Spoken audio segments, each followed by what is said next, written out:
I find myself in the shop just like interested in using like the stuff I see as material because it feels like literally endless. Like we'll get huge boxes of sugar, huge boxes of cups, and I'm like, this to me looks like art supplies.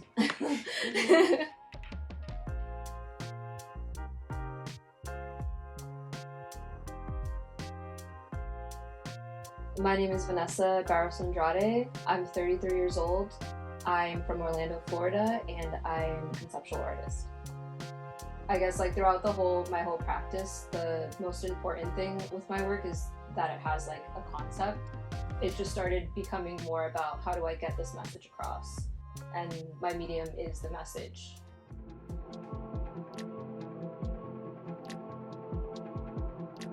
I work in a coffee shop and we get boxes shipped in, and every day we just unpack these boxes and we kind of don't look at the materials used, we just throw them away. And one day I decided to read some of the packaging, and I found out that the packaging was actually, it doubled as plant fertilizer, and all this time we were just throwing it away, and I was like, wait, we could actually use these as fertilizer.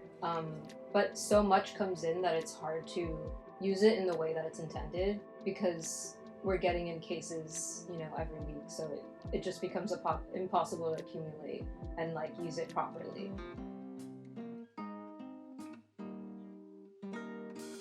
So the name of the bag piece is Anyone Can Grow Roses.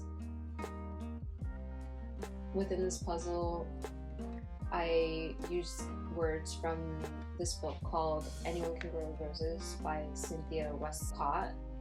Her intention with this book was to inspire people to grow roses. She felt like people saw roses as like this intimidating, daunting task. This work is a puzzle made of bags that were ice packs that also double as fertilizer.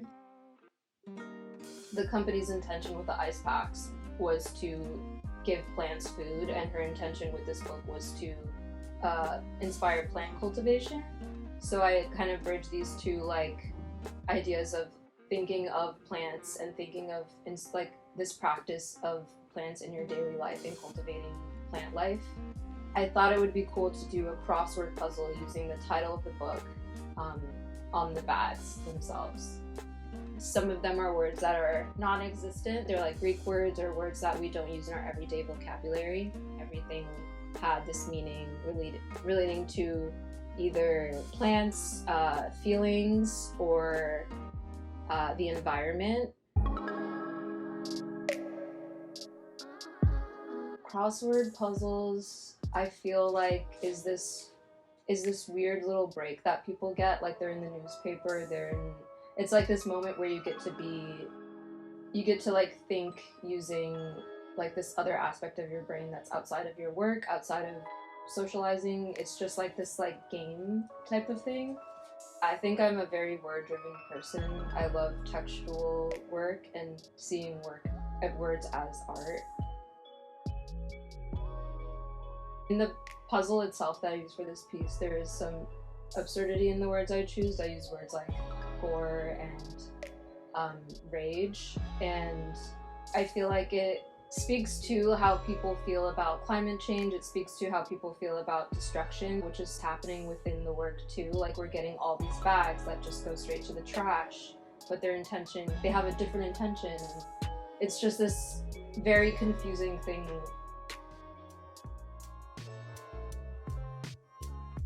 We have autonomy and we have a way of changing things. We have power and control.